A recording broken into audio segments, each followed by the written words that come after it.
welcome to the Bottom Line Liberia discussions. Today is the 17th of January, 2025.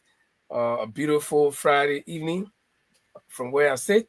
And I guess it's almost everywhere, the good weather, So we want to say welcome to our colleagues, Paul from England, London to be specific, and Francis from Sweden. Together we'll be here to bring you information. Basically, we'll be looking at major stories in some of the major newspapers in Liberia. Of course, I think for those of you in Liberia or even in the diaspora, you follow everything.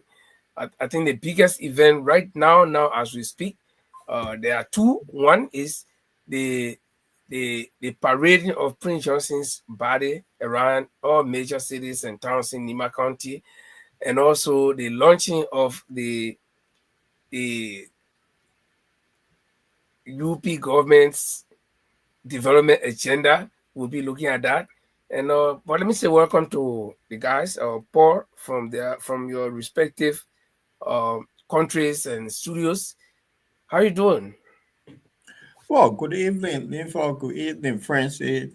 The Lord Cholope is doing well, and I usually say thank God to be among the living to be here. So, yeah, guys, another Friday. So, happy weekend to all of you guys, man, and to our audience as well. Yeah, Francis? Yeah, it's always a pleasure being on the show. Coming back here to interact to sample space with our audience and with the team here. It's good. Friday, thank God it's Friday. So look forward to interesting discussions that we have this evening on the plate.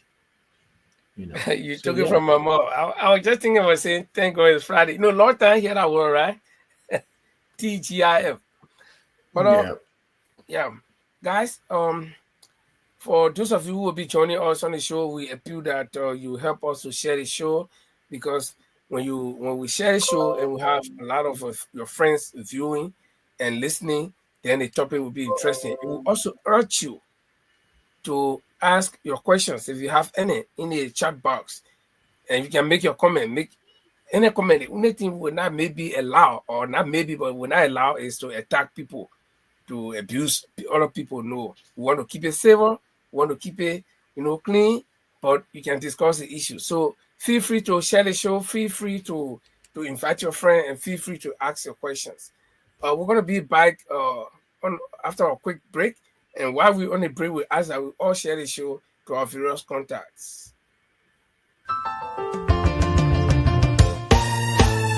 My people, where you at? Where you at? Wake up from your slumber. Stop sleeping. Whip your hands, whip your hands, whip your hands, whip your... Come on, come on, come on. I know you're sleeping now. Y'all gotta wake up some more, yeah? Okay, let's go.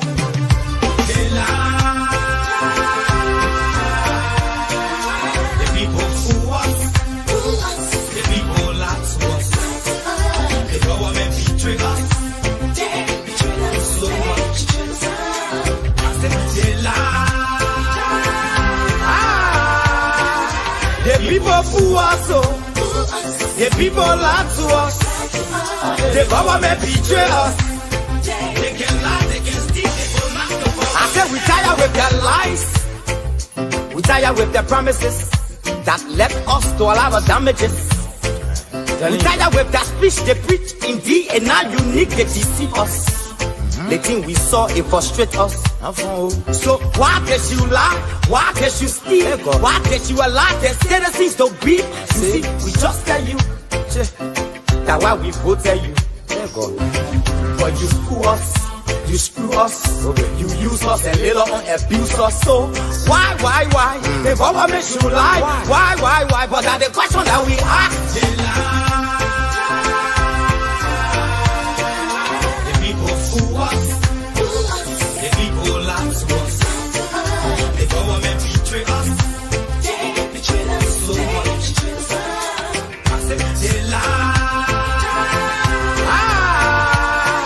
The people fool us, The people lie to us.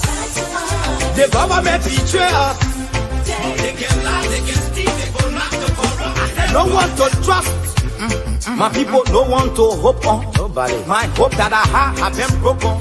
I'm telling you, brother. So where are the schools? Where are the roads? Where are the jobs that they said they could afford? But they're too selfish. The people tired with their rhetoric. People tired, they tired. You see the reason why we ask why the government betray. They have enough of time, but yeah, then instead they delay. People suffer. No work for people crying for hunger. Look at. Your vision and your mission, your intention to the nation, they poor. You got nothing to show. Nothing. So, why? The government should lie. Why? But that's the question that we ask. They lie. The people fool us. The people lie to us. The government betray us.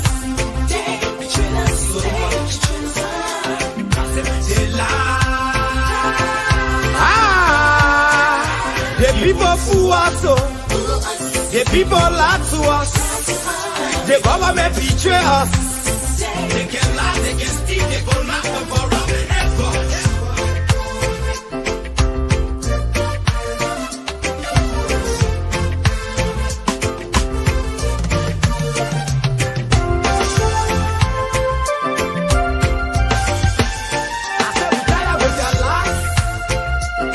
With the promises that led us to a lot of damages.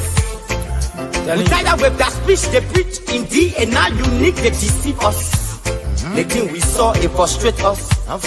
So why does you lie? Why does you steal? Why does you allow the citizens to grieve? You see, we just tell you that why we voted you. But you fool us. You screw us, you use us and little on abuse us. So why? The government should lie. Why? But that's the question that we ask.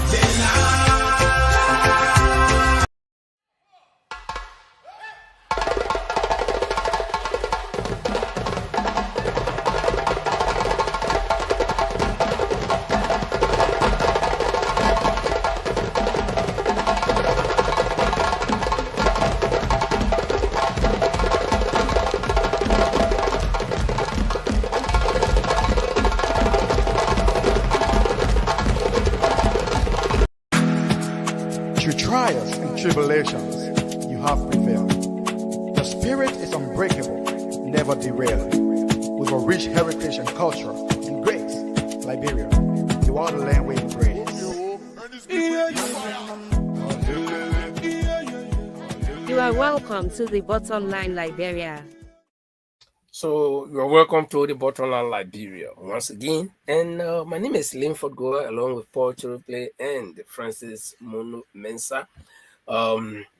This is a European-based platform where we discuss the issues. So guys, without much ado, or without much we do, I want us to just talk about what's on our mind, and then we'll go to our various, or let's say we'll go to first we talk on what's on our mind, and then we'll go to the newspapers as usual. So probably I will start. What's on my mind is very, very unique. That the West seems to be losing grip on Africa, and these kind of things start. Revolution would never start like a big time bomb. It starts small. People struggle to achieve it. And sometimes it takes a very long time. But at the end of the day, when the people are really, really serious, they can achieve what they want. I saw a picture of Ibrahim Traore from Burkina Faso, where he has banned the funny wigs that judges wear in a court. Though it's not in Liberia, but most African countries do that, and in the Western world. They wear that wig, and if you want to know what I'm talking about, go to the video where they were investigating President Taylor during his trial. You will see those people wearing that thing. And every time I saw people wearing that thing in the past, I was thinking, why do they wear it? But I didn't even know that most African countries, wear it. So Ibrahim Traore the president the British. It's thinking of the British colony, British and the French colony. Okay. I think mostly the British colonies in Africa, where in fact around the world, all of the British colonies, they call it Commonwealth. You look at all of those countries, you call it Commonwealth, common property. Can you imagine? So it has been banned in Burkina Faso, and the one they used in Burkina Faso, that were French people though, so it has been banned, and not only that. Ibrahim Traoré, when he took over Niger, he stopped all of French influences in Burkina Faso. In fact, he shut down their base, their military base, and he asked them to leave. So it's like something is happening. And there is also, the last thing my mind is say about Burkina Faso, there is a video I saw today. I think probably we'll have time, we could just show it. It's the Ghanaian president that was just inducted into office. He and Ibrahim Traoré took picture. In fact, they were addressing the press, and he said, "This was the most popular head of state that came to the program." He said he got the biggest applause. Can you imagine? And it really did happen. So the last time on the show here we discussed, and I think I said there is a new wave of revolution coming in Africa, where people will believe now that the colonies, it's time for them to pack and go, since they say we are independent. So, that will cut down most of their influence. So that's just what's on my mind. The contract to that, I don't see that happening in Liberia anytime soon. Heavily reliant, depending on America. Our people are, big for America. Yeah, but you see, it takes a leader to set a tune. You see it? So if one leader will say, we don't want all ministers wearing, if one president can say, we don't want ministers wearing coat suits and going to offices where your country gun, go to Lofa, go to Grand Chile and sew that country gun and use it, people will do it. Trump brought high suit and people are using it. Joria Browa, how you call it? Propo suit. People are using it. Ellen, my so Hatao here and post on that thing here. Women are using it. So the leader will set it tune. No, Lifa, don't make me laugh because it's a little said it too Fagon. He told the people not to wear American clothes or Western clothes in at LBS, and then the African thing turns sour in his mouth. So sometimes leader said it too the wrong way. But anyway, just we said leader said it too. Leader who got certain tune, Yeah. No, what's on my mind? I have been receiving a lot of calls from Liberia lately, and the calls that I receive is all about begging. People begging every day. Things are getting harder and harder in Liberia, and this is, I don't know why, but it seems to me it have increased, and people are using all sorts of means now, using the social media to reach out to people that they don't even know. It's all about begging. So that's what on my mind. Where is our country heading? So it's big concerning that our country, or new, I would say world became a new country. For a new country, for people to be begging at this time in the 21st century. When we were growing up, we never begged. If you needed something, you just visit some of your parents or uncles, your aunties. When they cook, you eat. When you leave in, they give you 25 cents to pay your way. You won't ask them, they know you're being around or something that was blessing to them. But now people just tend to beg us, and this is what concerning me. I don't know. How will Liberia get all of this one? So yeah, that's where on my mind, Mama Liberia. And the young people in Liberia seems not to do the right thing. Their focus is now, because they beg, they become praise sinkers. That's what on my mind. Yeah, probably Francis got something else on his mind. Well, my mind is filled with a lot of things. If I try to empty it today, when I leave from here. So I'm like, let's see. The thing that on my mind, the first thing is what happened in Israel and Gaza. I think it's so. It's been. The situation is beyond human comprehension. there's no empathy shown by the Israelis. They try to annihilate the people of Gaza. That's one. I think the world and people need to come to terms with this and stop Israel in its tracks to with a continuous genocide. Yeah, and another thing is on my mind always from morning to night. Liberia is on my mind. When will that great exodus start?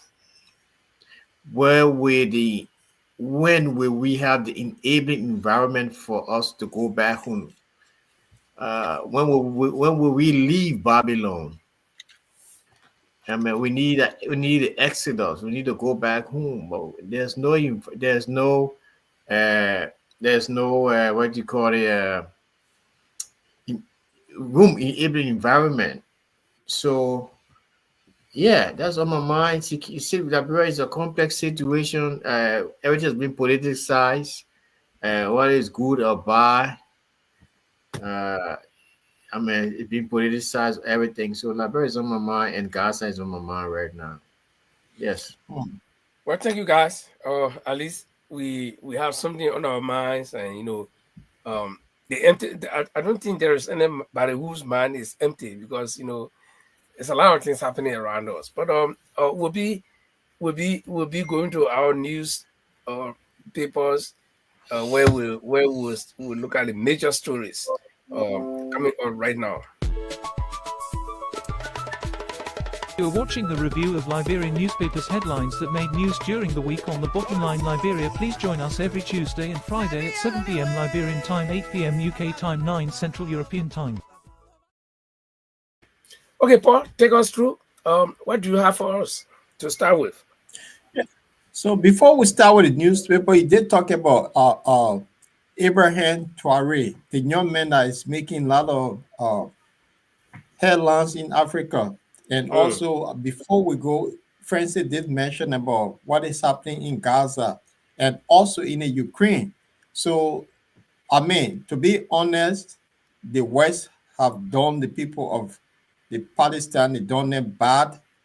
They said they want to have a ceasefire, but I don't understand how can it be a ceasefire when you get one person just killing the other person that don't even have co-spoon to send back, and then you say ceasefire. After over how many thousands of people you have killed, and you say ceasefire, and then this ceasefire meant to hold, it should start from Sunday, but I guess they may just do it temporarily and then they start killing them again because they want to annex the people from that region. So that is something that is quite concerning. The world cannot do anything about it because of the big players in it. It's America involvement that have that war to continue. If they wanted to stop it, it could have been stopped.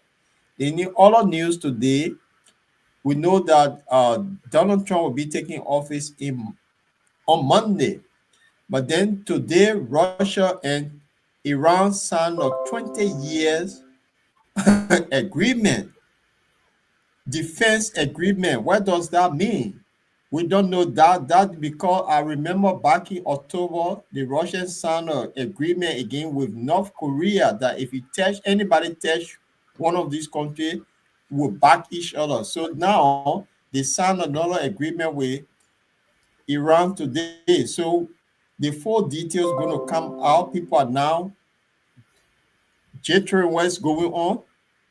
So this is a thing that we need to look at. So these are other events in the world that are happening. So we'll start with if you want to contribute, guys, before we go to the young men who making headway in Africa.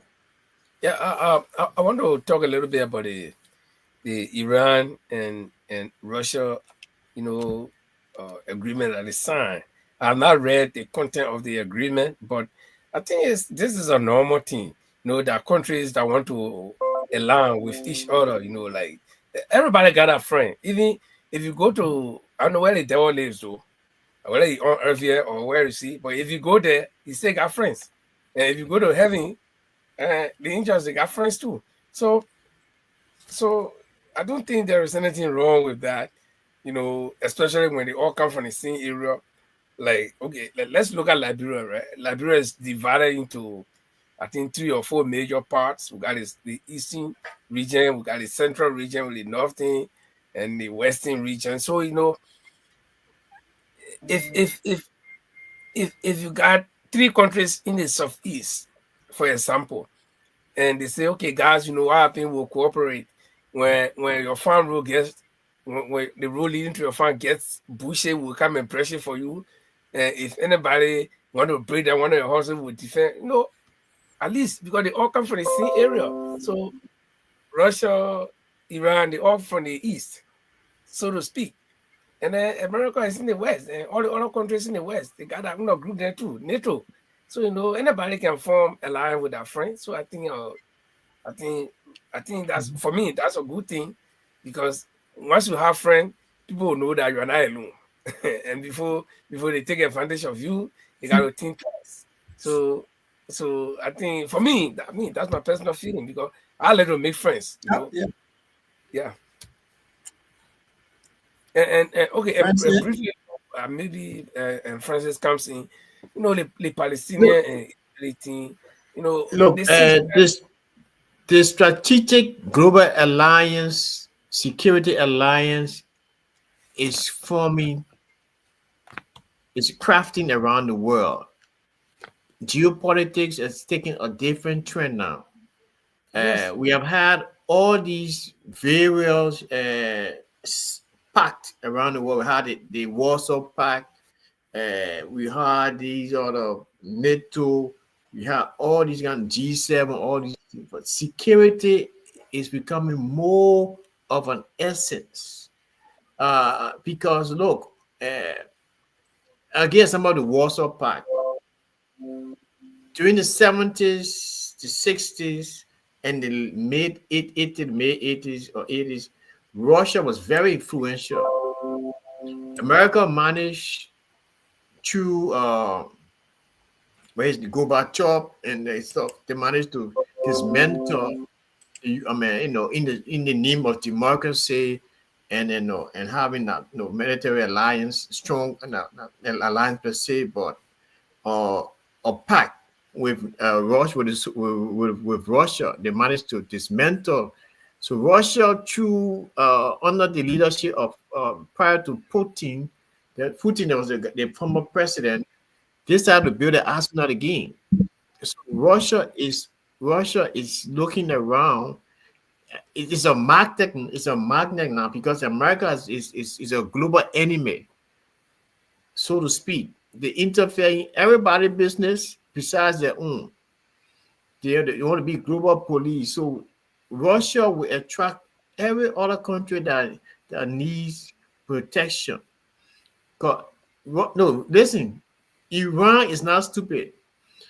First thing, before Trump's inauguration, he has been making threatening remarks, and they're trying to arm Israel.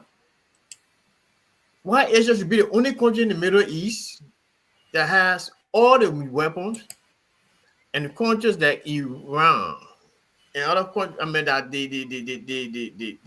the Shia Muslims believe, that you should protect them.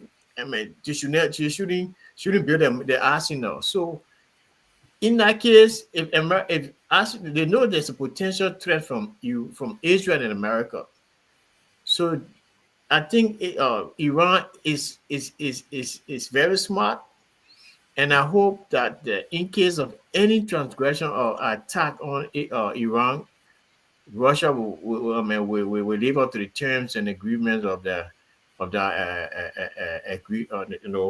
agreement they signed.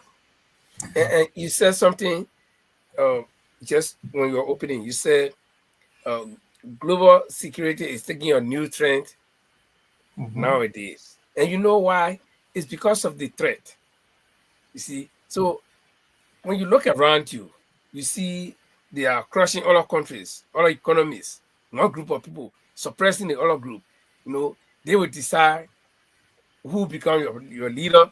They will decide what you do. Even your own market that you have to sell on the world market, they will decide the price for you. So when you look, you feel insecure.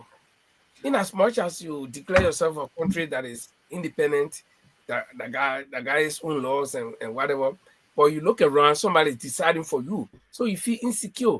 And you see how they are breaking down all the economies, overthrowing government around the world. So everybody's kind of like, like our former president said in Liberia, that everybody should be security for themselves. So if you're able to amass 4 or 5 people that can help you to become strong, you do it. Because, I mean, your security lies in the hands of other people. So, I don't know.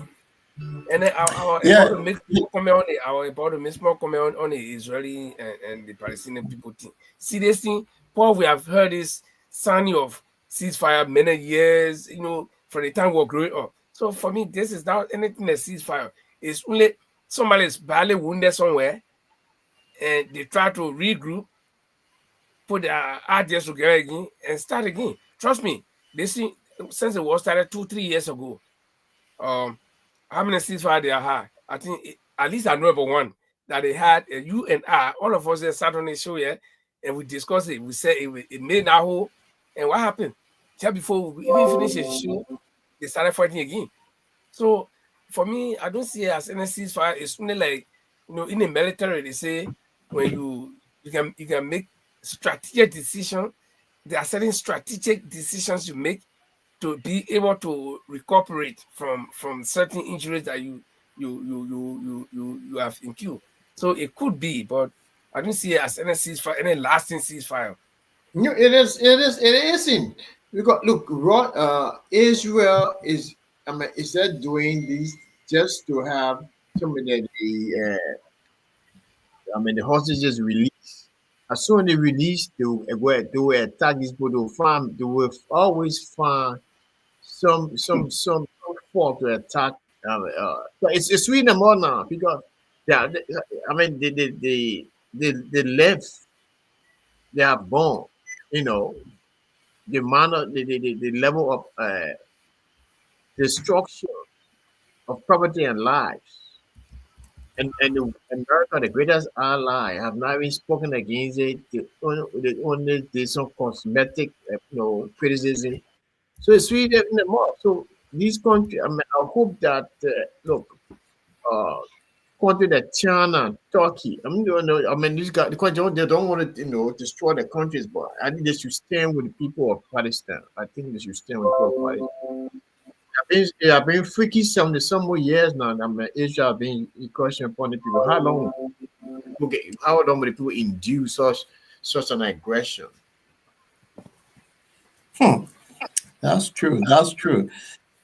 The Eastern European that moved to that part of the world are causing destruction, and then them backed by the so-called superpower. This is where we are, and one day something might come to an end. And I want to pick back on what Francis said, which is good because Donald Trump have been making threat, and Netanyahu have been making threat on Iran. So what happened to the other countries around there? Recently they destroyed Syria completely, so it's powerless, and they were supported by Iran. So now, if we don't sign contract with Russia, we will be vulnerable in these people's hands. So that was a clever move that came from Tehran to prevent their people. I think it is a move. And last week, I just want to add this, then we can move on to our last week. There were 2 Russian super bombers that went to Venezuela to do or exercise with the Venezuela government that have brought a concern to America that Russia have now gone to their backyard. So it's concerning to them. But then when they're doing it to Ukraine, that one is not concerning. So the Russians made a brave move.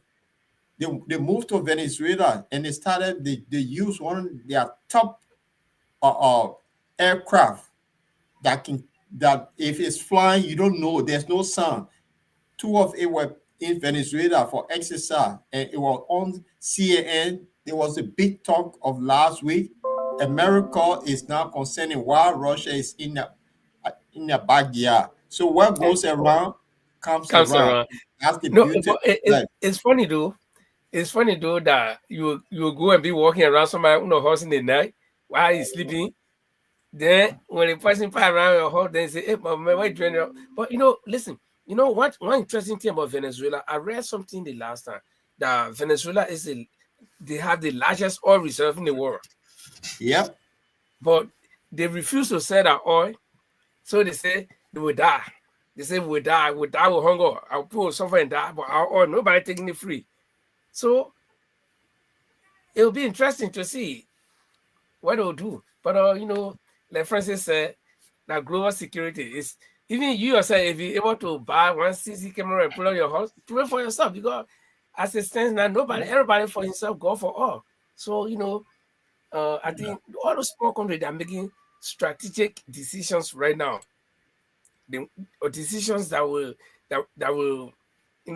be in their own interest, because you don't look for anybody now to say, okay, yeah, this person, like we Liberians, our country will say, okay, yeah, we'll get Big Brother, this and that. My friend, anybody coming to you?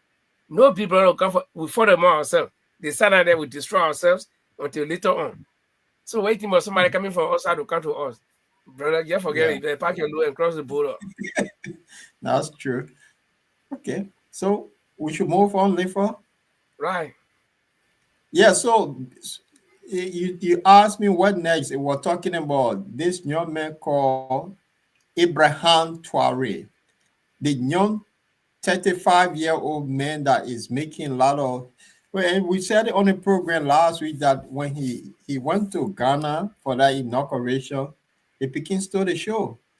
And the Ghanaians were, so we'll just play this and then talk about it. Why is it that in Liberia we have, I'll give you an example of my president. We've been told he's the wise person of age being in government. And this time now, I think he's supposed to be making headway in Africa. That look what Liberia is doing. Look, but there is the other way around. A 35-year-old young man is now teaching with the older people what to do. This is the crowd in Ghana.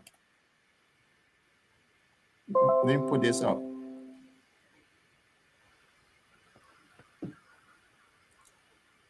The video coming up.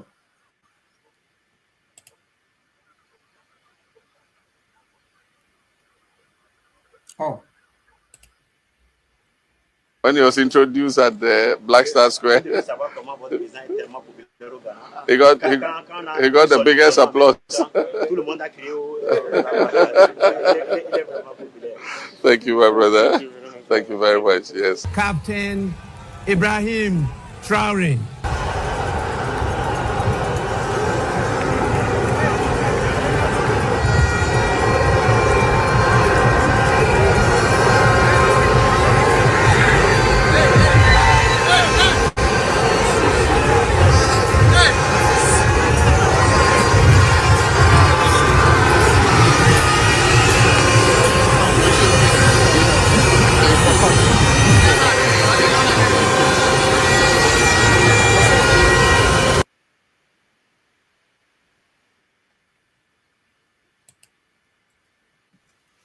And that boy can wear that. That play hard. That man, that boy got that long sleeving with gloves on.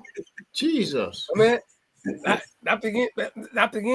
No, the man came from the desert. The man a desert scorpion. The man trained in the desert. So, but on a serious note, the guy is introducing something across Africa, and like I said last week, I was surprised to see this guy being applauded like that in Ghana.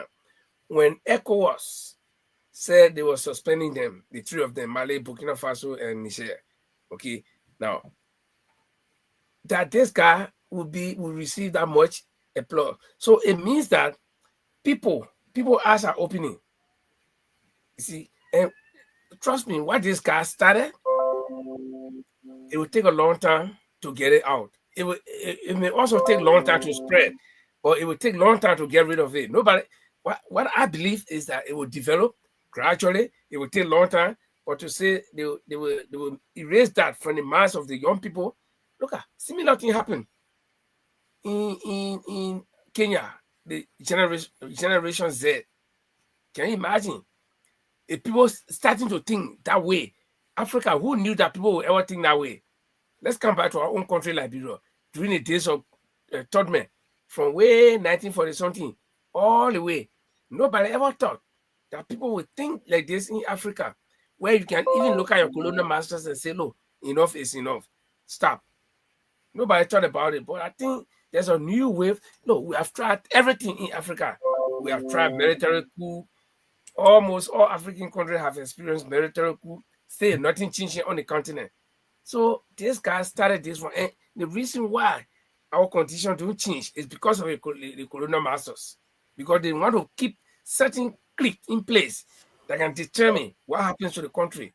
Okay, so if once you can break their wings, I mean the wings of the colonial master, you tell them, no, listen, leave. When they leave, because of what they say, Africa, the poor suffering continent, and we remain by ourselves, and so it could have suffered in your own hand than to suffer in somebody else's hand. So I think there's a new wave of revolution taking place. We are done with the military coup, and for countries that are still adamant, or for leaders that are still adamant, that don't want to listen to the sound of what's happening, they will experience military coup. And trust me, there's a new wave. Before Paul comes in, look, we look at this multi-dimensional. We look at it from a different perspectives. Look, I will look at it from the geopolitical perspectives. Now, I'll quickly navigate to the economic perspective. Look,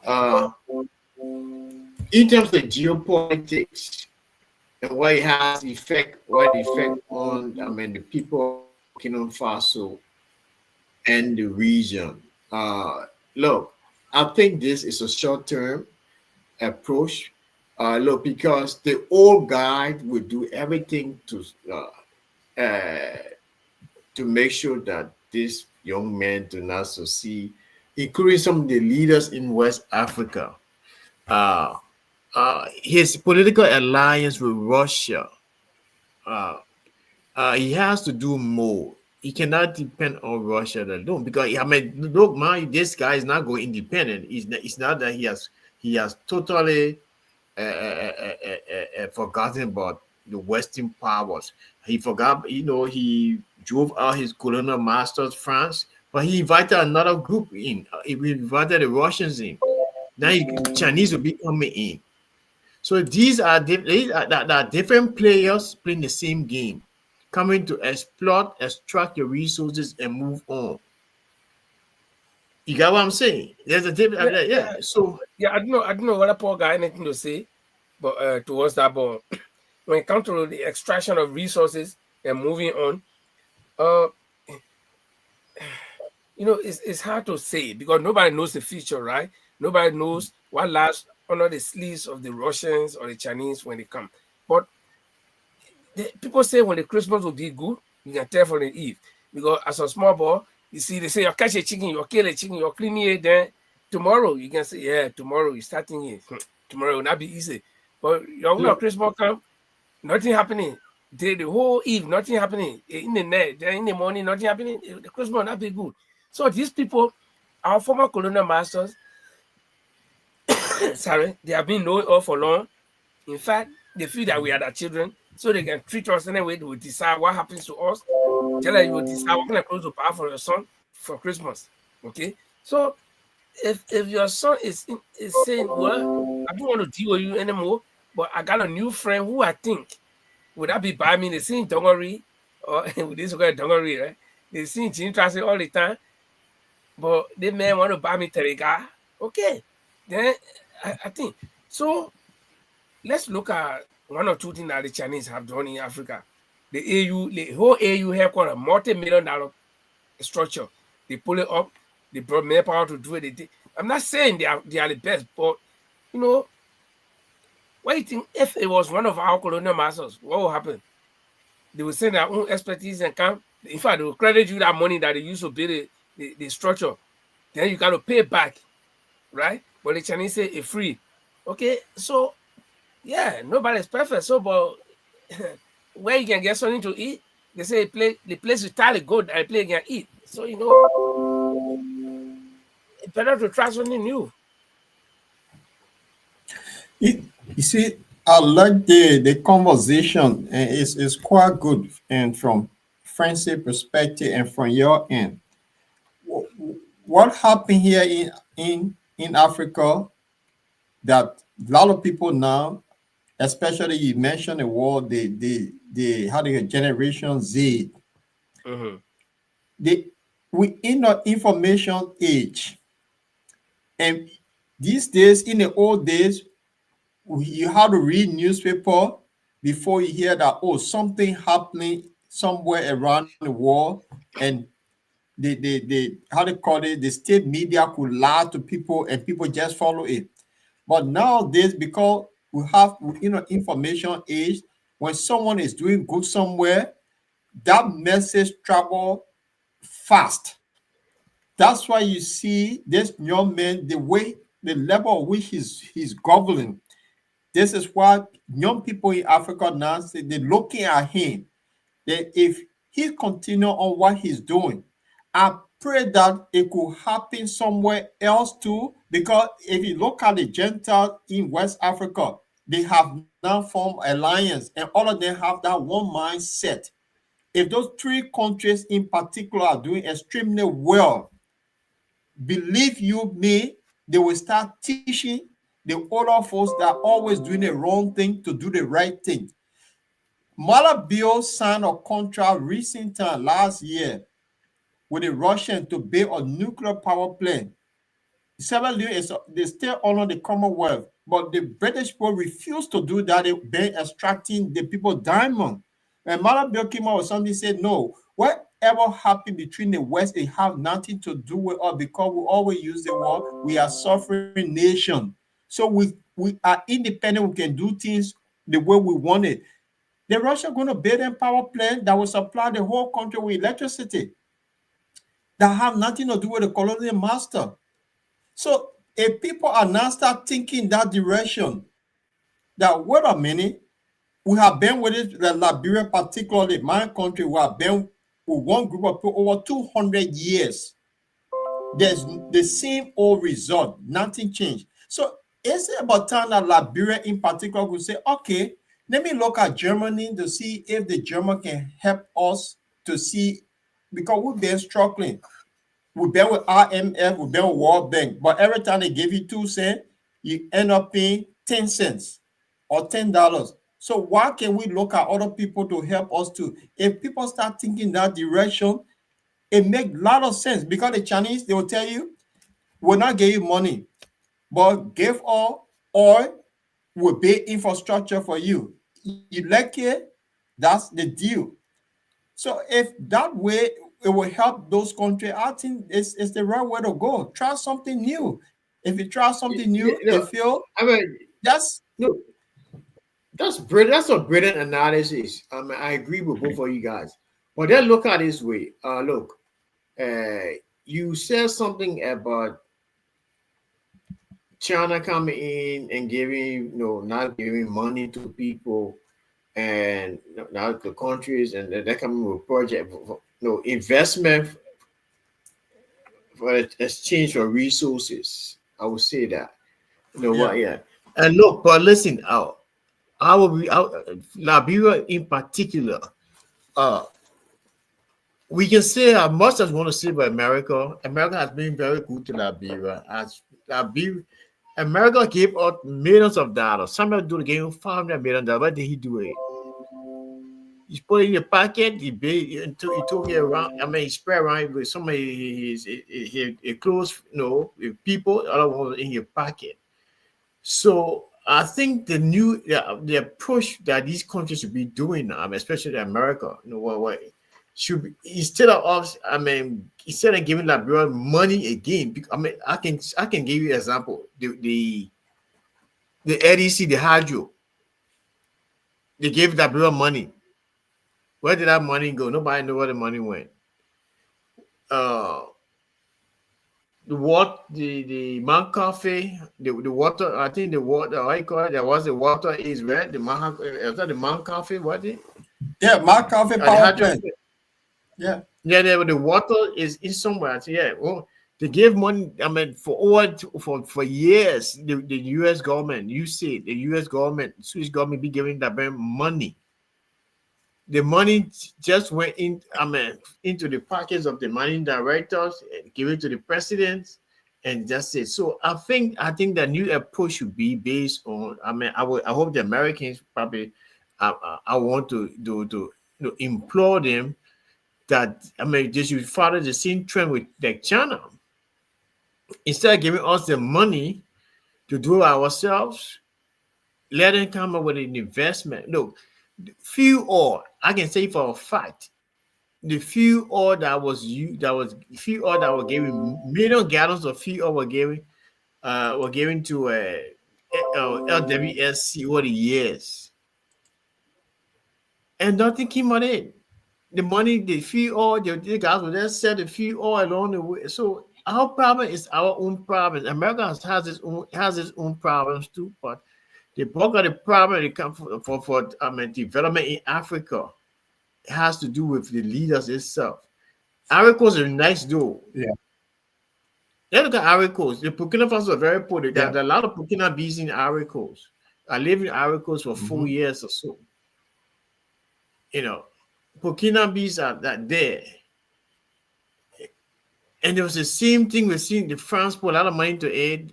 His name, the guy who is O2, he was just there using that as a rebel base to train people. He got a lot of money from Gaddafi and other people. You know, I mean, it was a terrorist breeding camp.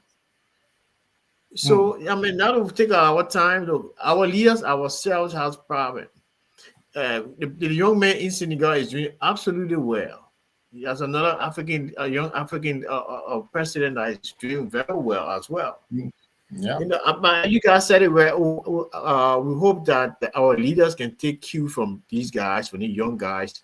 Otherwise, they'll be ousted. You know. Yeah.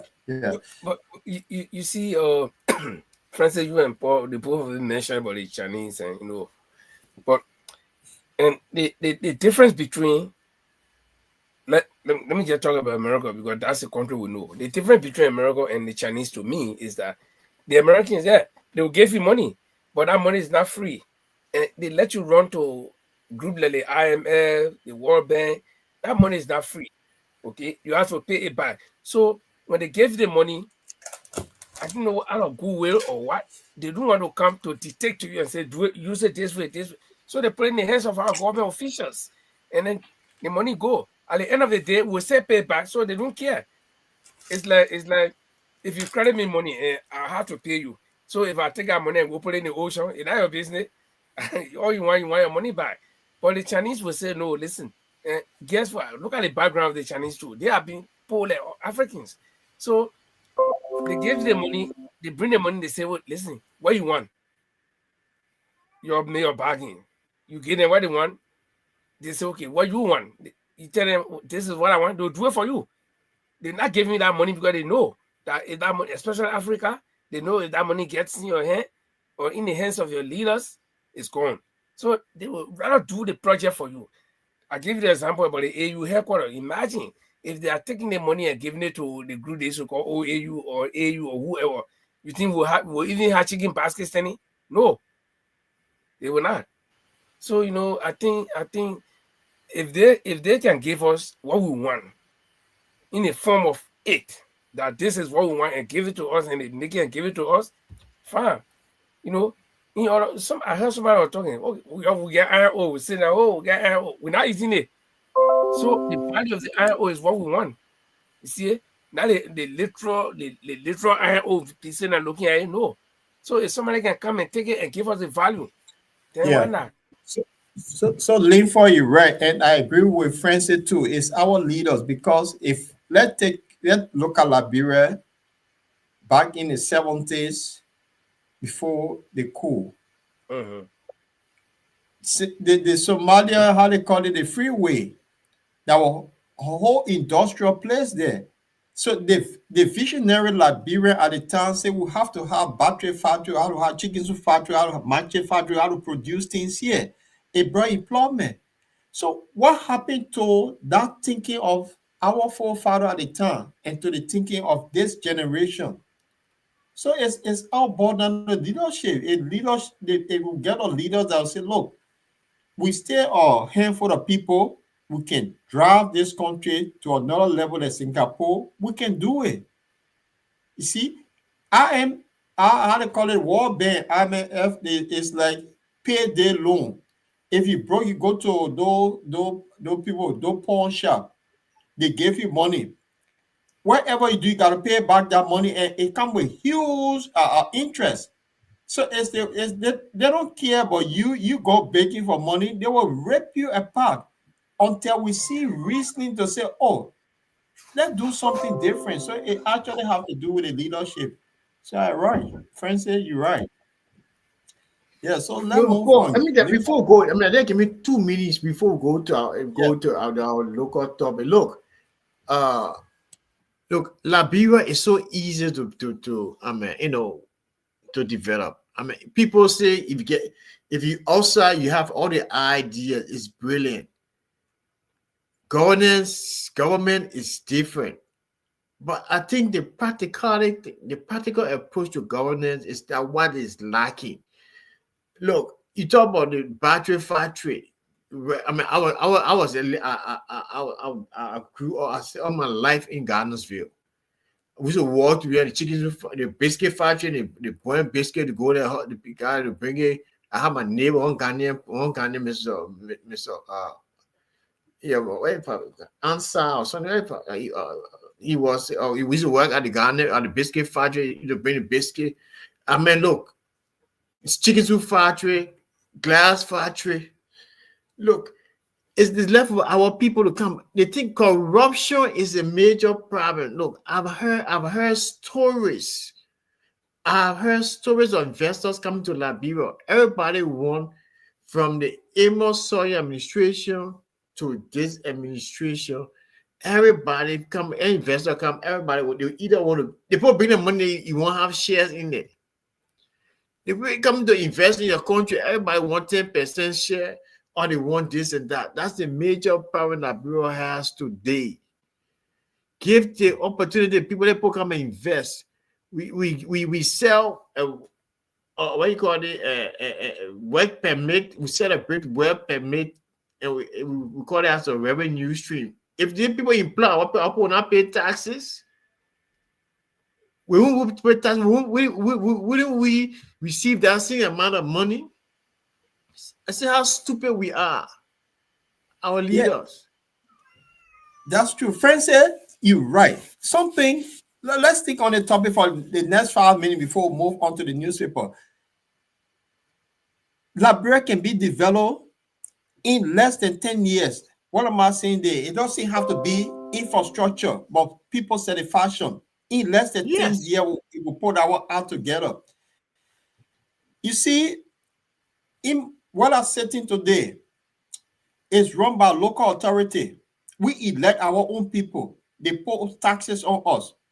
In Liberia, it have to come from one chain of group. Why is it that Ghana, Nigeria, all the people get governor? Why we can do the same thing and build ourselves, build that human capacity? It have to be one person appointing over 80,000 person. What the problem is ourselves. We need that constitution need to be something that need to change it. Yet the people have the power. Give that so-called local authority power to do it. Maryland should have its own governor. They shouldn't be appointing some superintendent or somebody. Maryland should have its own police department that have nothing to do with Liberian National Police. So all of these things, build that infrastructure for people to create jobs. I mean, y'all look at it that way. Well, can I just ask you one question, please? Our government structure or our governmental system is structured after that of the United States of America. I think the only thing I've never seen in America is a superintendent for county. But every state, consider that every state is a county in Liberia. Every state in America is a county in America, and see how we have counties in Liberia. Don't we have lawmakers that are elected by the people of that county? Also, don't we have county development funds that go to the superintendent? In fact, I think the equivalence of superintendent in America would be the governors. Okay, yeah. So what is lacking? Then why is it that America is developing? Every state in America. Okay, I come from Texas. In Texas, we got our own governor, we got lawmaker, we got everything. In fact, Texas was a state by a country by itself before they joined. So everything is there. They got everything. They don't depend on the central government. So it's the same thing in Liberia, but it's just that our people do not know what to do. Like Francis said, they lack the concept, or they know, but they see government as the biggest employer, and that's where you can go and get free money. You spend one money in government, you rich, okay, with no accountability. That's a major problem we got. But now that he supposed to be, tell me, why didn't Joe Biden in government for more than 40, 50 years until he became president? If there was nothing in government, the people know that right now, like I'm sitting, maybe you take me, you put me somewhere. After 1 year, I get all what I didn't acquire in more than 60 years. I get all in 1 month. You see it? So, and the only way you can get that is to do the crooked thing, not the right thing. Not that the first said that when you outside of government, you can see all the bad things, but when you go there, then no, not that people don't know what to do, they know. Okay? In fact, that's the reason why they want to go in government. When they sit on the outside, they study a loophole. If you guys can remember on this show, during the election, or even before the election when campaign was coming, I told you guys that the United Party government people you see running up and down, they are not even the early United Party. Those were the remnants. Those were people who, some of them were office boys, some of them were just a little, some kind of director or something. And they know the loophole. That's why they were fighting hard to get there. What happened today? Look at Mo Ali then. Look at all the people who are some nominal person in early government. You see it? Because they know. So we got the same system, my brother. Yeah? You don't need to say, okay, Maryland, you can elect your own president. Maryland get representative, they got senator. Maryland get superintendent. You see it? That's the same system in America. Let's transition quickly. But listen, look, we have the same system, but the structure of the system is different. It's tailored in the way everybody look up to the president. The superintendent getting a dime. The superintendent cannot impose taxes on the local stores. Yes. Everybody there. Moreover, must come collect tax. Must set tax collector there and take the money from Maryland County and bring it to Moreover. Then Moreover decide what to give Maryland County. Yes. Or Basel. It's wrong. Look, ST is wrong. Yes. 21st century in 2025. I mean, we still waiting on central government. We still have the form of governance. And the country need to move on. Look, if you're leaving from London have the Metropolitan Police. The moment you cross London, you go to Birmingham, they have the Birmingham Police that don't give accountability to the London Metropolitan Police. Think on a Maryland County. I pick up Maryland County. They elect their own superintendent. That is the governor. They have their own city hall. There, the people from District 3 in Maryland County, that district may have different regions that represent them there. That district decide every I agree with you. The only difference with the American system is that we do not elect superintendent. We have said this on the show before that they should start electing superintendent, because you know the danger. Exactly. You know the danger when the president appoints the superintendent. You know the danger. Now, I'll give you one story. When the coup took place in 1980, who they made superintendent from my own county, one old man who know nothing, one old senior Noko, this is called balance. When they appointed him, he even know what to say, because as soon as he went in the country, he said, let the music be played, let the people be dance, let the food be cold, let the people be eat. The people soup. Yeah, the people soup. You used to sit down on the car. Instead of sitting in the car, sit down on the hood of the car, they're driving around. And you can't do nothing to him. This is a whole country with a group of people. Then you send one sardine that ain't get hit on his shoulder to go be that superintendent, and you can't do nothing because he owes loyalty to the president. And the superintendent will tell you, they say nobody can sack me, only the president. You see, so I think I agree with you, Paul. The difference between the American system and us is the same, but the only difference is that we do not elect the superintendent who should be the governors to be able to be accountable to us. They are accountable to the president. You do it when the superintendent does anything, you want to go against him, you run to, because you're a citizen, you can't run to the president. Yeah. But the superintendent can run there. You go, you say, oh, people, they drink this, they drink that, they drink this. You see, you will not have chance to represent yourself. And the president can say, okay, the president can say, okay, you know what I mean? That country should not get 1 cent in development fund. Case closed. I don't know about Sierra Leone, but I know about Cote d'Ivoire, I know about Guinea. They marry, the people vote. They have an election for the people, I mean, for it's not small elections. Yeah, I mean, look, I mean, it's serious. Sierra Leone have it. They have the British system. They have it. Ghana have the same thing.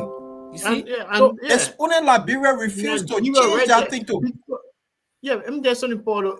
If we create that system, look, job opportunities will all be available. Even if the governor is rich, I'm saying Nigeria, the governor is rich, a millionaire. He has his company, he have factories, he have people employed. At least we have employment, and let that create some millionaires for ourselves. It's yes. Well, we are as a country. We're just stuck in that. I think that's one of the things that the law. Some of the lawmakers that say they want to see changes in Liberia should propose. Let's elect the superintendent. We know it will be difficult. It will cost money, but let me tell you, Paul. So now we look at the country, look at Liberia. So now the temptation is there to make us to give up the way things happen. But I tell you, Liberia, all is that lost. Look at Nima County. The last time I was in Nima, for those of you who were there recently, but the last time I was in Nima, that was 2016. We have come from Sanikole and we got in Ganta in the night, like around 2 or 3 o'clock. And some people outside, they like, Nima County is developing gradually because they put there, they do timber competition. So, sorry guys, I'm on the weather. So, imagine that we got this system where we elect our superintendents and our county officials.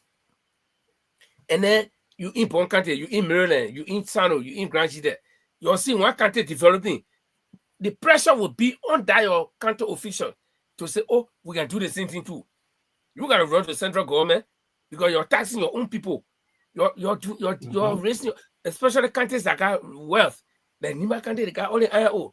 Bapolu there, they got gold and diamond. Okay? They will develop.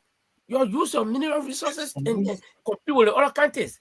But as I said, one central government got to say, okay, you're putting a budget, a bigger war. You recast the budget and put a country, development fund. They look at one country and say, okay, you're getting 500,000. Yeah. Do you know that Double Jada is struggling, begging people to pay taxes? Think on this carefully. Montserrado County have 17 districts. Each 17 district elect their own local council. They generate their own taxes and make some little contribution to the national government. The amount of employment that will be each of those districts, because the cleaners is paid by the local council, the garbage collector paid by local council, fire service, police. They will generate money. Liberia not supposed to be begging, to be honest. But our people don't see reasoning because only God won't know what happened to them. Then the guy who goes to parliament. You do expect them to make any changes. That's a fact. Yeah. That's Liberia. So let's move on, man. Yeah, so let's move on to the topic of the day. This one here. Linfa. This is the Arrest Agenda for Inclusive Development. They call it AAID. And this is a 5-year national development agenda. It's called CDAS. Now, from 2025 to 2029, and this agenda, they're talking about $8.4 billion implementation plan for Liberia, that we are 5 or 6 million people. So this agenda, in the next, by 2029, every household Liberian will be earning, and there'll be a lot of employment based on the aggressive agenda. So they call it agro-business to start with. They actually focus on 6 central pillars. The one is agro-business, rural and infrastructure, rule of laws and governance, education and human capacity, sanitation, and tourism. That is the inclusive development agenda for the Unity Party for 2025 to 2029. Is the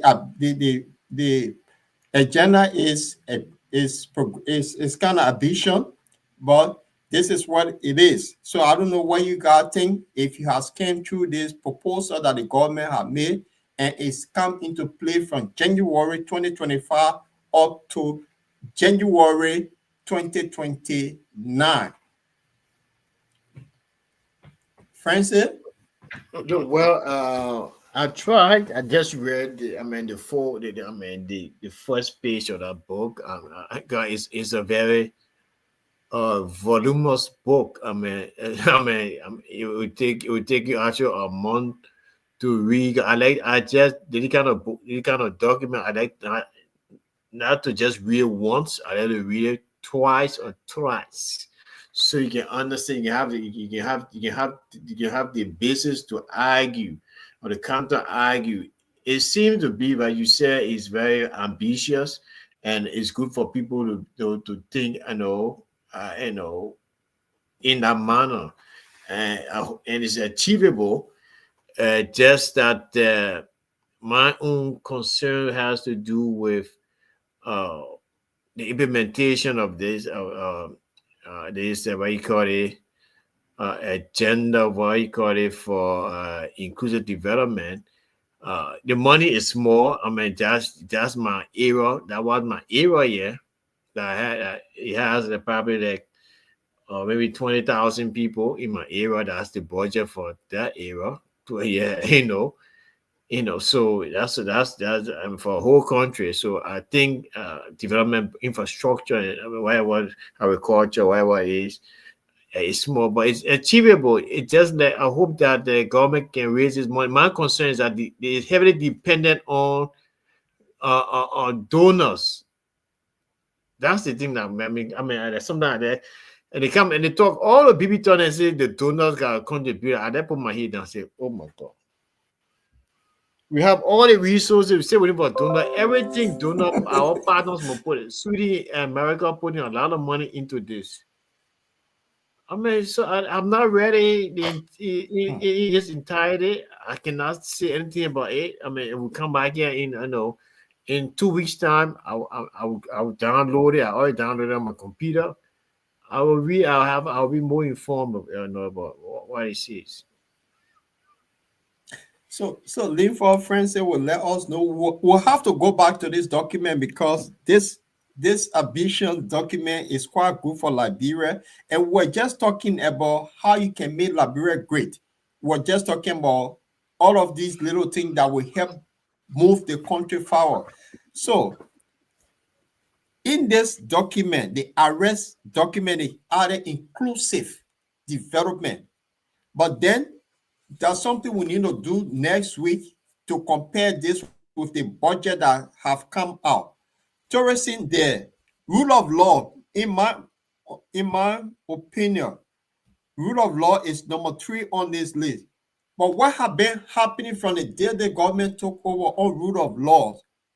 And it's talking about rule of law because everything that you do, if the law is not good, you cannot achieve what you want to achieve. That's what I think. I don't know where your take on it, because when the laws are good, that means you're gonna deal with people that will steal, people that misbehave, all of these things, when there'll be no Walhalla in the country, you will achieve all of this. But at the moment where you get two speakers that haven't been resolved, and this implementation of the agenda is start this 2025 January. What your take on this? How far, if you read this document, Linford? I don't know if you really want to, if you guys really want me to comment on this thing. It's just a waste of time. The entire document you see is waste of time. There's one word I'm still trying to figure out, the acronym, the name, the acronym, inclusive. What do you mean by inclusive? So what are they including? Including their 16, they listed. Yeah, but those are development. So why should they say inclusive? Anyway, but I mean, I think grammatically maybe I get it wrong. But my take on it is that if, and listen to me, I am saying if this document was crafted on behalf of this government and succeeding government that will come after and after and after, even up to 2050, then I would say it makes sense to me. But this is a government that came to power the first year, they fell flat. They have not even laid one block anywhere. Then they're gonna voluminous document to spell out 6 different thematic areas that are heavily loaded to say they can achieve it in 4 years time. No, you've got to be, like Francis said, 8 million is just a drop in the I live in the area, we got 3,000 people here. In fact, the kindergarten, we got 4 kindergarten schools here in this district. Not even a district, in this municipality, 4 kindergarten. Their budget is one of them. Their budget is that. One of the kindergarten, a budget, that's a budget.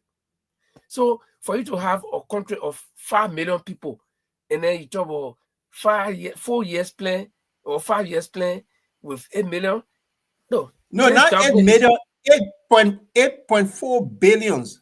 Get billion, right. Okay, fine. Yeah, 8.4 billion. Sorry, no, I'm not very good in figure, right? But 8.5 billion. But let me tell you one thing: the reason why they have crafted this document is to have something that they can show to the international partners and say, no, this is what we want to do. And then they will get the money on behalf of Liberia that Liberia will pay in the future, and that money will disintegrate into thin air. It will disappear into thin air after the next 5 years from now until 2029.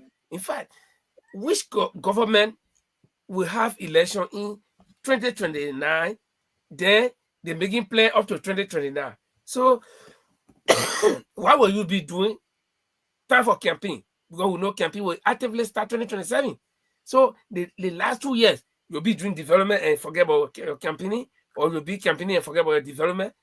It doesn't make sense. That's what I say. This is a small screen. This is a big, small screen. Liberian people here will be stuck in that, like Francis wants to do now. You want to go I'm not reading one page of that thing. You gotta know that nonsense. I'm not wasting my time. I've finished seeing the whole thing. But Linford, you cannot just demolish what you guys are trying to do. And they lay out the roadmap of how they're going to do this. And you remember too, these guys they have been eligible to get the compact grant, which is supposed to be 500 million. Yeah, being eligible does not automatically mean that you will get it. No, I know. So if they do the right thing and get huge chunk of that money, don't you think that all of these things that they listed can have a greater keywords? If they do the right thing. No, let me tell you one thing. I don't do probability all the time. Sorry, we studied probability in school simply because it's something that we're supposed to apply. It's and applied science. That's what people study, but it does not hold all the time. Okay, it's like you are admitted, somebody's sick, and they are admitted at the hospital. Being admitted at the hospital doesn't mean that you will live or you will not die. You can be in the hospital and still die, or you are admitted at a university, so it doesn't mean that you finish graduating or you succeed. No, you got to work for it. So being approved for the MCC grant does not mean you have automatically gotten it. You got to fight for it. You got to do what it requires. Now, that's one side of it. But look at the government. Some of the things they put in that thing. They talk about rule of law. That you just talk about. Rule of law. The president himself has been breaking the law throughout. So, and the rule of law is one of the rudimentary requirements for the MCC grant. And you started breaking it already. And the people who can give the MCC grant the money, they say that they're watching you, they know. The post said, this is RTH. Everything we do now, nothing hiding. You don't get file to say you putting it in that nobody can read. Everything you do it on the internet. Okay? So how will they pass that MCC to even get a grant? How are they going to correct the mistake they made or they continue to make when it comes to rule of law? The president violated the rights of people, breaking the rule. People who were tenure position, Supreme Court, the last arbiter of rule of law in the country, they say don't do that. The president say I'll do it. Why? Because he can appoint people on the Supreme Court. He broke the law. He get two people in the House of Representatives fighting to be speaker. He can't talk. He taking side. Okay, so all these things. So they put rule of law there. You think they will succeed? So that one is zero. Take it out. Then they talk about road.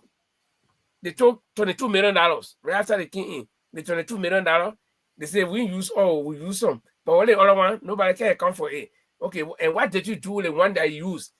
No way. They said they were grading road. 100 days, no car will get stuck. More car got stuck than they ever got stuck before. So Linford, in the beginning of everything, people come up with idea, they made mistake. I want Francis to come in on this one here. You cannot rubbish this all completely because there are 6 things they have here, and one of those things can generate that 1.4 billion. But I'll go somewhere. Then you keep. All right, go somewhere because the way you rubbish it, that's not my concern. Yeah. I am saying for me, I already said it, so I will not renege on it. I will not back off. This is just a small screen for them to be able to present something to the international community, or when they're making a budget to put money inside that will disappear. Because you got 3 years basically. Or okay, let me get in the 5 years. You got 5 years basically. So then you bring 6 loaded teams, or 6 loaded what kind of wow you for is 6 heavily loaded projects, and you think you can accomplish it? You begging. The Francis said we going around begging. So your head never has it. Then you start counting the chicks. Your chicken just trying to lay the first day, then 100 eggs. Linford, I'll get the government benefit of the doubt. They talk about agro business. That's agriculture business they're talking about here. Agriculture can generate a lot of money if they put their art together in 2 years. I like when you use the word if. But I have to use the word if because you rubbish there, so I'm saying if. So we got tourism in the mix here. Tourism can generate a lot of income for these people. So you cannot rubbish this thing up. Friends, please help me here. Agriculture is there. Tourism is there. If you take agriculture alone, plenty cassava, you start supplying Nigeria, China, you can generate huge money. Why Linford want to rubbish this thing? Friends, I beg you, please help us all here. This agenda, the rest agenda for inclusive development, it's a blueprint. It's a working document. Exactly. I keep hearing you guys talking about the rule of law. If you listen to the Minister of Finance when he gave the overview of this whole thing, the whole project, so to name it, he said the rule of law in there is going to be worked on. It's there because it's going to be tackled, how to improve the rule of law. And this document, I mean, the every government, the PAPD was similar, something similar to this. It's just a different version. So whoever becomes president or whoever administration will come up with their own developmental agenda for the country. I think this is a very good document. I mean, you know, from listening to what the Minister of Finance says and being very rational as a rational person, you know, I think this is a good, you know, in my mind, it's a very good document. And when given the opportunity to really work on it, to manifest it, it will help the country a lot. You know, the rule of law will be strengthened. I mean, all these institutions, the police, the court system, and the judiciary, so to say, they will all be worked upon. So, and then Francis, why inflow? Linford says something about the time. If all of these things going to be worked on, the time frame. So, if you get rule of law this year that is so bad, now you get 2 speakers. They're going to have a sooner who going to be the speaker at that house, what the noise that in the town. If all of these things it become noisy, when you think this government will be able to implement all of the things when there's plenty noise in there? When will you work on this rule of law before you start serious work? That's what Linford is saying. And Linford is doubting this document. This thing, I mean,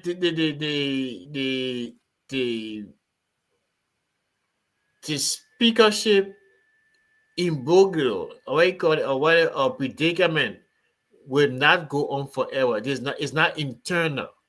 This is going to come to an end very soon. And who remains, if Kofa remains speaker of what his name, Richard Kuhn, continue, I mean, take over the gavel, it will end soon. And this, and there are a lot of things in there that work on. I mean, let's take it for a year by year. This year, the government said it tackles rule of law.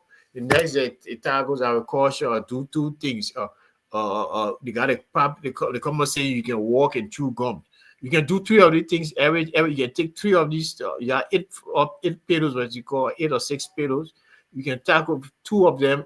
You can take 3 every year, and next 3 other year, and you can set up a comprehensive a blueprint that will follow. So it's achievable. It's achievable. You're right. But something you said, and I'll bring Linford only, that this document is also heavily on donors. It now, because things are getting harder and harder with crisis around the place, if donors decide not to give a dime, would it ambition document be achievable? Look, the craft of these documents, I think they had some consultation with and had some input with the international partner, the donors as well. It has some experts in it, that helped develop this document. It was not done in isolation. So I think I want to believe that the donors will continue to support this government, wherever way it is. I don't think they're going to, renege on that, because he mentioned 2 countries, 2 entities I know: the United States government, USAID, the Swedish Development Agency, Sweden, and some are probably coming for the World Bank. And I can tell you for sure that Sweden and the United States government will continue to support this. I don't know the role of the World Bank or the African Development Bank. So these are the 2 major partners that will help. We help in developing this. Or probably making this arrest the aid, or manifesto come to reality. So they give it a chance and see it work. I mean, we cannot be very pessimistic on everything that has to do with this government. If just part we are anti-government and we do not see anything positive come out of the government. But hey, there are good signs. Everything is not rosy, but things will get better. Things will get better. So say Francis, Linford, things will get better. And you said this thing here, you rubbishes already, and Francis said things will get better. So we cannot be anti-government. But one thing that is missing out of this whole thing here is health. Health is not there. When the people are not healthy, they will not carry all the work. The people have to be they have to be educated and they have to be healthy. Health can be a constraint to this sort of agenda. What say you? I'll repeat myself again. This document is just a small screen for the people to enrich themselves. Look, the document itself is not bad. Let me. I think I need that clarification. Let me clarify. Though I have not read it, and I said I will not read even a page of it or a line of it, because I believe it's inachievable.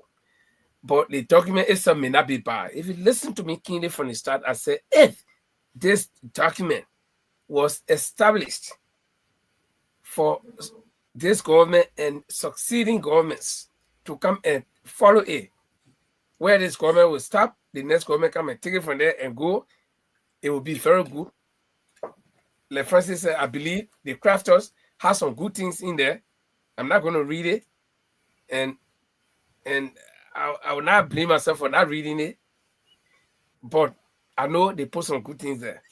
The document may not be bad. I'm not condemning the document itself, but I know the intent.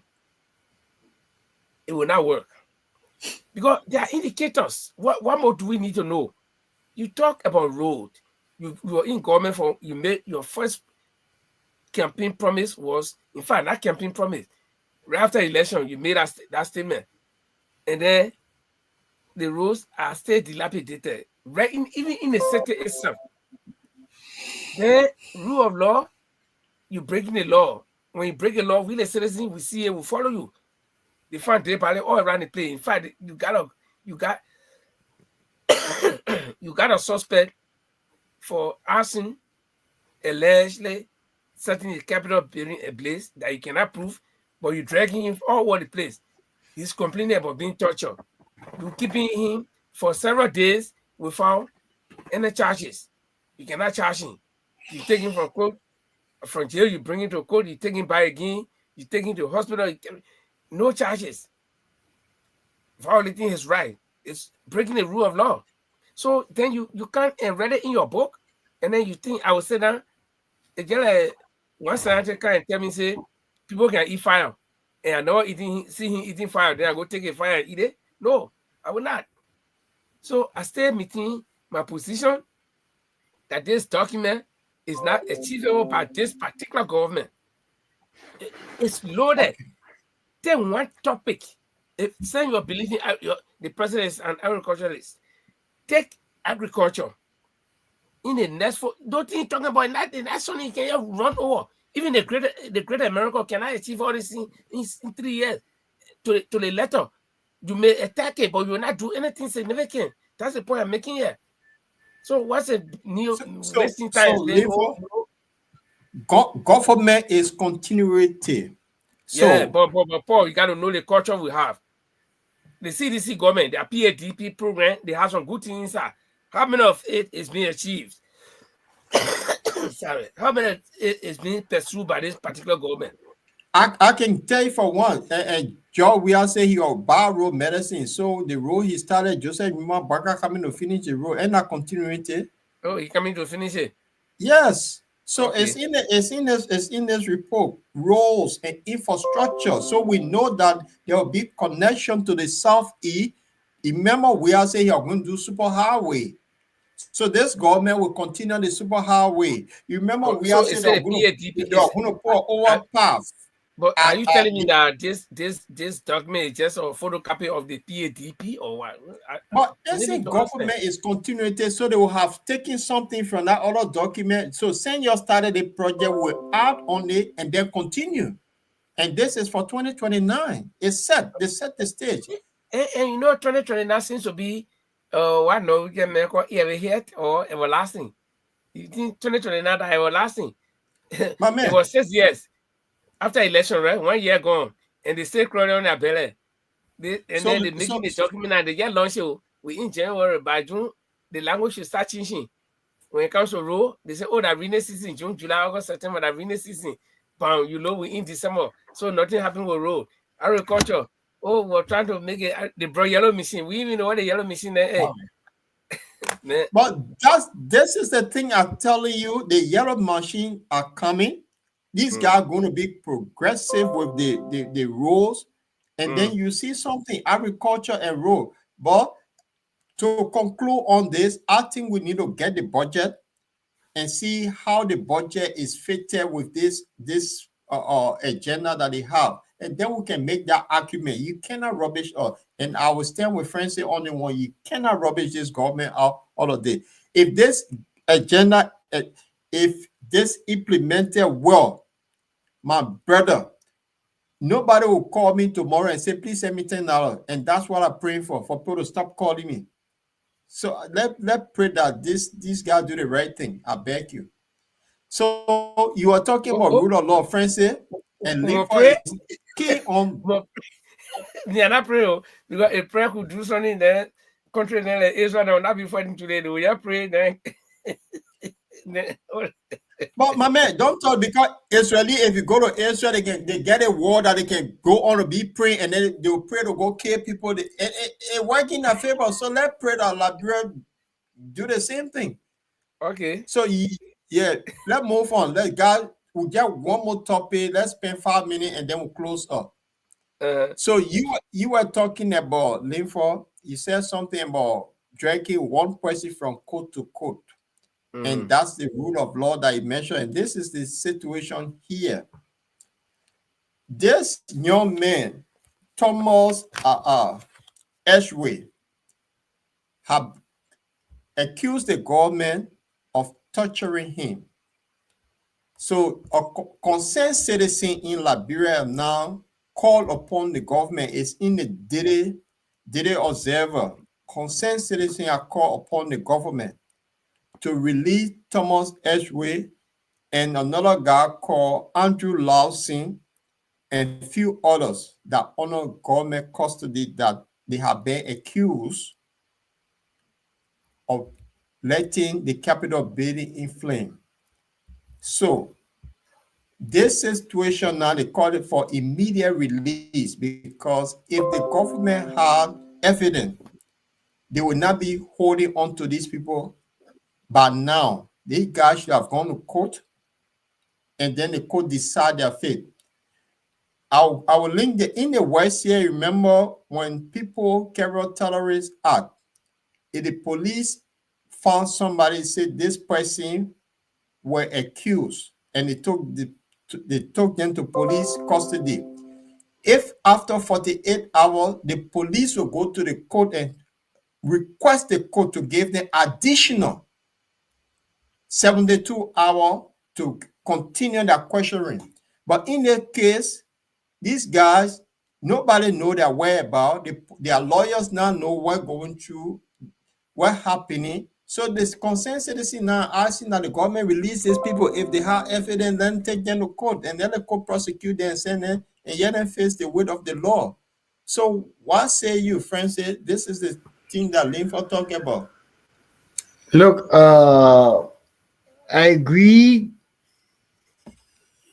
that there have been some lapses in terms of the rule of law, and this case should not be politically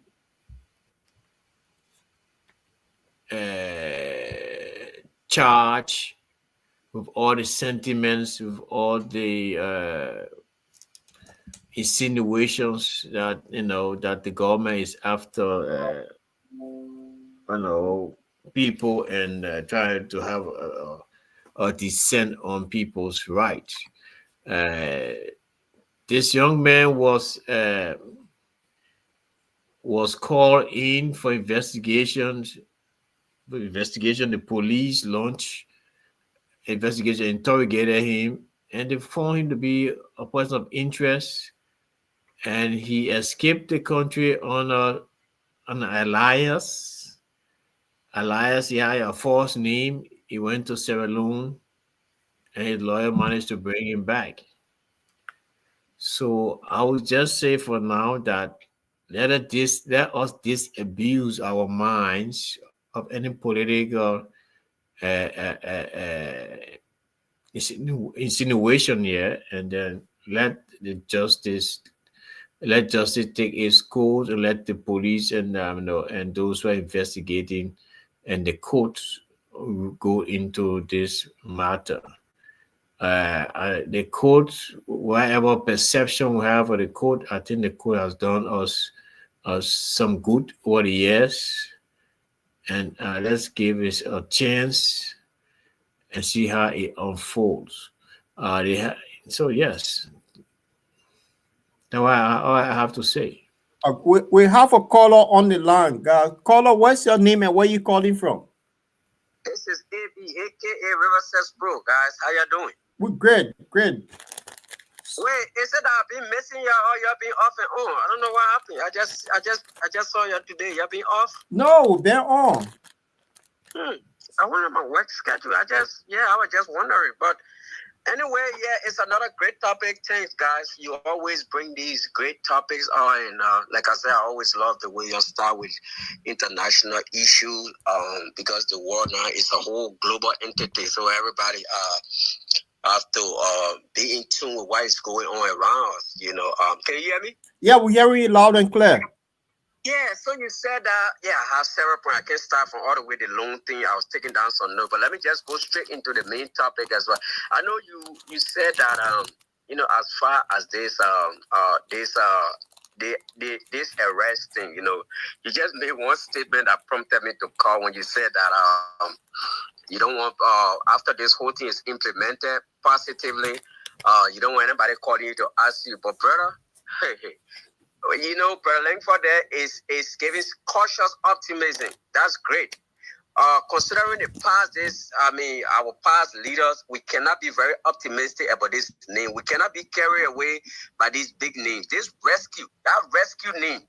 You know how much weight that rescue name had, considering what George Weah, everything was going against him with the Samuel tour, with the sanction, McGill, other thing. That rescue name, those guys brought it deliberately, started manufacture that name from a laboratory and brought it, and like when people took it. Look, I got cousins that told me, I got friends that I went to school with. They called me and told me, they said, brother, when this rescue mission takes over, I would never call you again. We will never call you. We will have jobs. All these things they told the people, it never came to fruition. It never materialized. Those same people are still calling me. They are my family. I can't turn my back on them. But I said, and when I look at some of them, sometimes I just want to ignore their call.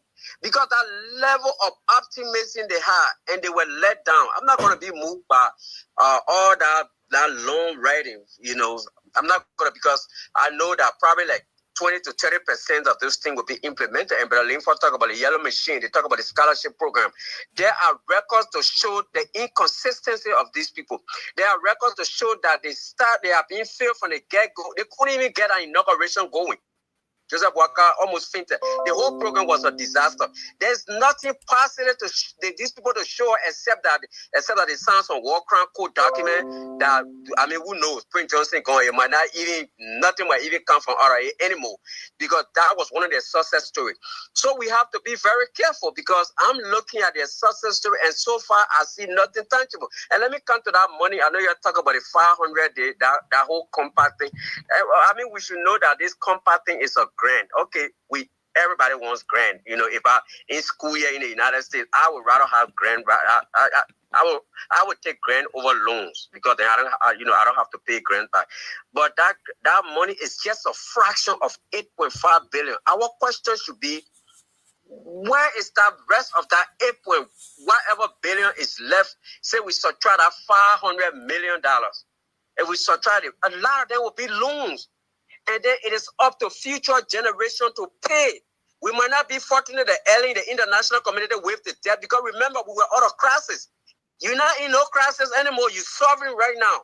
When you accumulate all those loans, so the question we should be asking, rather than already trying to celebrate that document, whatever, we should be asking, where is that money coming from? That money, how is it? You know, from the beginning, you guys were just talking about loan and accumulation of loan, and it's indebting people. African countries try to run away from it, but our government is trying to go into it, guys. So we should be questioning this document rather than celebrating it. And I like how Linford struck a lot of points, how these people have failed. We should learn from the mistake these people made and not just be celebratory. And the next thing you know, just as the rescue mission is not delivering, that particular document will go down the drain. Then we all sitting there again, we start scrap from square one. So that's my point I gotta make, guys. Thank you. Linford and Francis, do you have any question for Riverside Pro? No, as for me, I don't have any question for Riverside Pro. I think he followed the conversation and he's seeing the point that I'm making. Because not that like I said, if this document was actually crafted for governments to follow each other and come and implement it, fine. One government can come and say, okay, since the UP government did agriculture, at least we're producing food now, I'll go for. We can sleep, we can eat, and the children can want to go right in the morning. Then let's think about health, or let's think about tourism. But all those things that are loaded, look at every topic there. They are loaded things. And we even have foundations for it. We talk about agriculture, we even get the farming implements. We talk about road. Then we talk about yellow machine. No, Paul, you and I live here. Norway here. So Linford, if you don't have question, maybe Francis have question. Listen, maybe I'm making comment, maybe he might make comment too. I mean, Riverside might make comment on it too. Small piece of road. You see how many equipment no point in get on? Just something where I can put my phone and put my no point in building it. You see equipment in Lano. When getting like the road, then you're low the whole document and you want also believe it. So me have a question for Riverside. Francis? No, I don't have any comments. I don't have any question. But I just want to do some rebuttal of it. Some of the things he said in terms of the name, the rescue mission was it was germinated in a lab by Henry Costa and a group of people. I think it's false. It's been disingenuous, and that name was sublimely.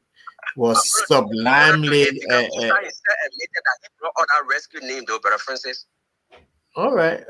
Costa said, you could be, my brother, you could be right, but I think I know that the name emanated from within the UP camp. They brought that name. So Costa, he was once an ally. So nothing wrong with Costa, bringing that name up. To help the movement, find its rooting. Yeah, but I just want to urge, my brother out there that look, this document, or what we call it, a proposal, it has a lot of good things in it. Let us give it a chance. Let us take out the political lenses, and so that we can see that this thing is feasible, and that it's not just a smoke screen or a mirage for people to collect money, abscond with it and put it in the pockets. So yeah. Yeah, but you know, man, thanks for your input. You always have some valuable input. Now, you know, it's good to have differing opinions and on the show. They give this show a more balanced approach, outlook. So that is good. Good having you, my brother. Hope to hear from you next in the next time on. Okay. Yeah. Thanks, River Sepulveda. Thanks for your contribution. Yeah. Okay, guys. Yeah, thanks for having me. Yeah. So Linford, Francis gave his opinion on this young man, Thomas Everett. So what y'all take before we close all the show?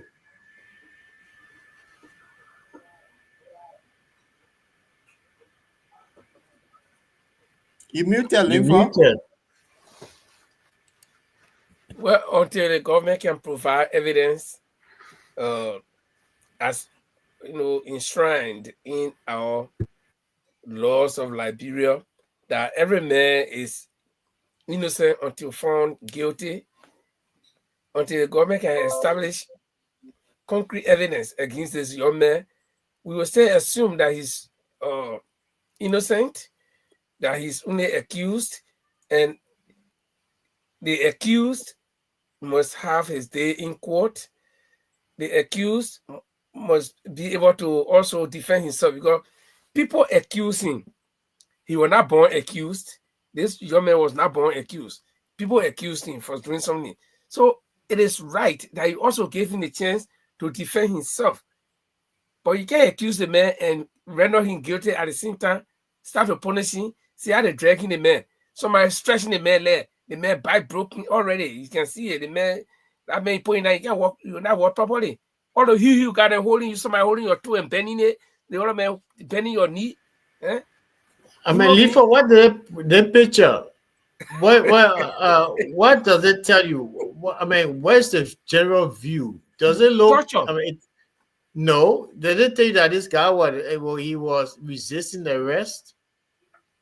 But, the reason why he had to carry if you were going. Francis, I'm not assuming here. Walking. I'm not assuming. I'm looking at the picture. The guy is being held by huge men. They stretch his leg, they dragging him, they carry him. No. So if this man was not, but what did he show that you are resisting? Nothing show that you're resisting. Let me come in. The reason why they carrying this guy, because when he came from court, he collapsed, and they were taking him to hospital. They have to do all sort of things by picking before they chunk in the back of the van. This is the image that came from that when he collapsed because he couldn't walk. So that's the image that was being that travel all across the world now of this guy. Somebody that you're accused of, then you treating the man like this. I mean, you and I will never. This picture, it does not look that anybody that fainted and the police who were trained as one of the first responders will lift this guy or drag and put in the car with a car chunking in the back of why are they carrying him like this? Is he guilty? This picture is like it was prior to this guy before he fainted. No, they actually when he fainted, that's what they're talking. They were deciding what to do with him, and in the end, they end up forcing him in the back of the police. This is the fainted man they carrying. So imagine here, if you faint, you think the police will take you like this? So anyway. It could be another way of taking him to into the car to take him to the hospital. Yeah, but then this way is wrong. That's what we're saying. This way is not good. Anyway, the storyline here is concerned citizens are now asking the government to release this guy because he has been taken for over 7 days. He stayed in custody as we speak today. And there are 3 other people, including this guy, in custody. And no. Let me go you right there. No, it's not true. It is true. I mean, the story is in the Daily Observer. Is this to this edition? check the edition that was yesterday edition. Did it was yes, but the two guys, the other two guys are there on Spoon TV right now, talking to Spoon TV. The Lawson guy and the other guy, they're on Spoon right now. So that means they out today because that yesterday edition this. Yeah, but whether they out now, the problem is the way they may handle this young man.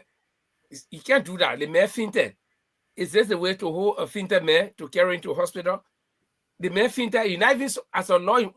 And Francis keep talking about the police train. Police train to do what? To be violent? If the police, if the police came to arrest you and something happened and you fainted in the hands of the police, they would not continue. You already fainted. You are non-resistant anymore. The action does not negate the fact that they are trained. These people went to they went to the police academy. Most of them, or almost all of them, went to the police academy, and they did the basic training. If they are acting outside the training, does not mean they are not trained. They should know better. Okay, so at least we get that one laid to rest. So this picture does not portray any good action on the part of the police, because if let's say the police making to arrest me and I was resisting, the policeman hit me something that way I fall down, faint already. That renders me non-resistant. I'm not resisting anymore. I'm helpless. So the police should be the one to call. The ambulance will come for me. So they can't be taking the man like this. So I agree that these people may not be trained police officers. They may be trained police officers, but they're not abiding by the law. So this is a scene breach of the rule of law that we're talking about. All the police people in this picture, they should be reprimanded, but it will not happen.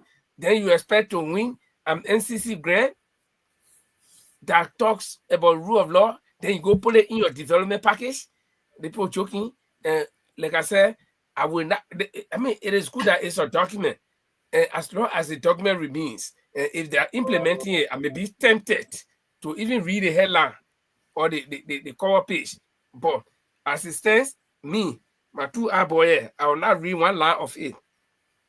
And I still say that it's not achievable under this particular government.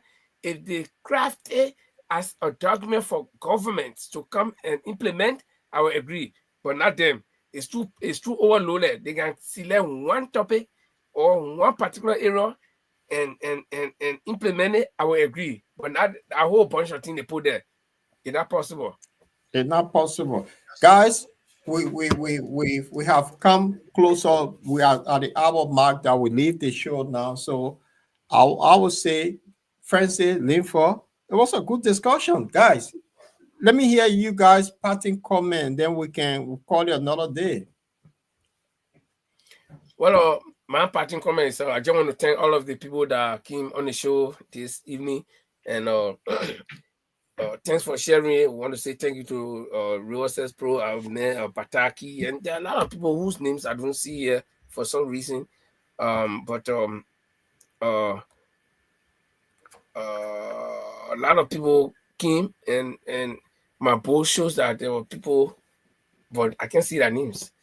But I want to say thank you for coming, and disregard the number of people you see. But if you go back to the board after the show tomorrow, the after tomorrow, it will be viewed by several people. We do share the show. I share the show to all of my groups, but when they're watching it, they're not watching it on my line, on the bottom line. They are watching it through my streaming. And so I see that people are watching it, but I don't see, you can't see them yet. So, I think we need to figure that out. Something can be done about it. So I want to say thank you very much. And Francis, and I like your defense. But when they indefensible comes out, it's difficult to defend. So sometimes that easy. But librarians of our country, we wish to see the best.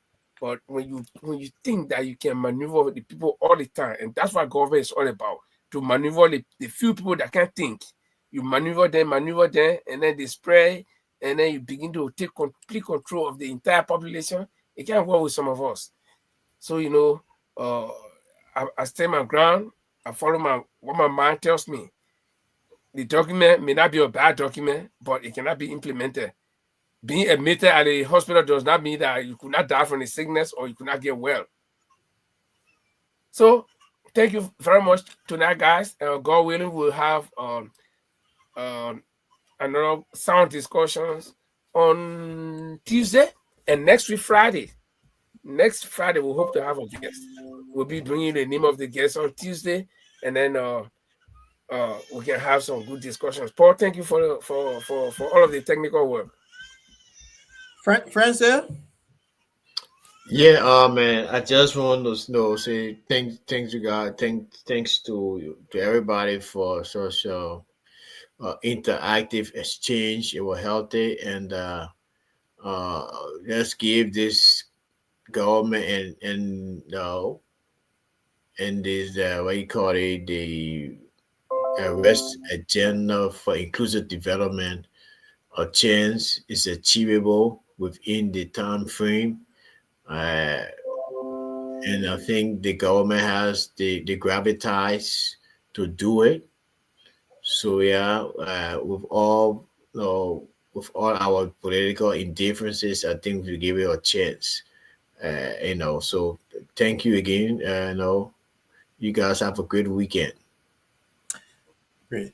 So thanks, Francis and Linford. I want to say thanks to our viewers, and it's good being here. I think on this weekend, from what Jamal said, we might have a show probably tomorrow or Sunday. So for those that follow, just watch. We could come out tomorrow or Sunday. But we should have a guest next week, Friday, at Bento. So, but we'll wait and see what happened before Tuesday. We might have somebody else.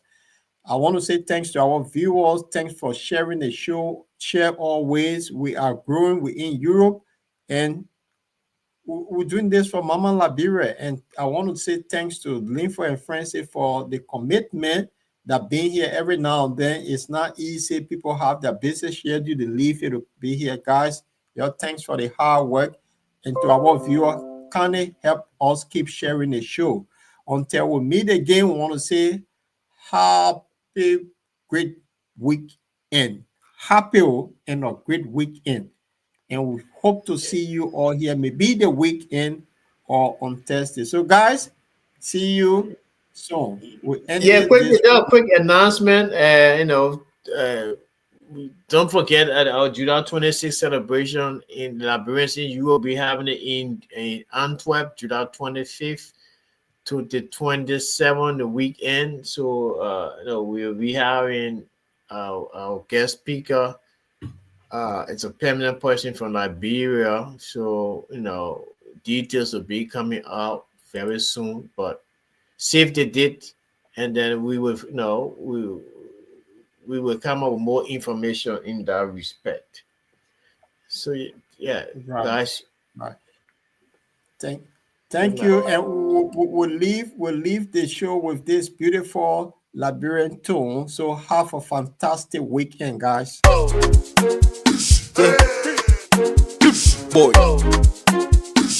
If we're pregnant, speak up. Only records,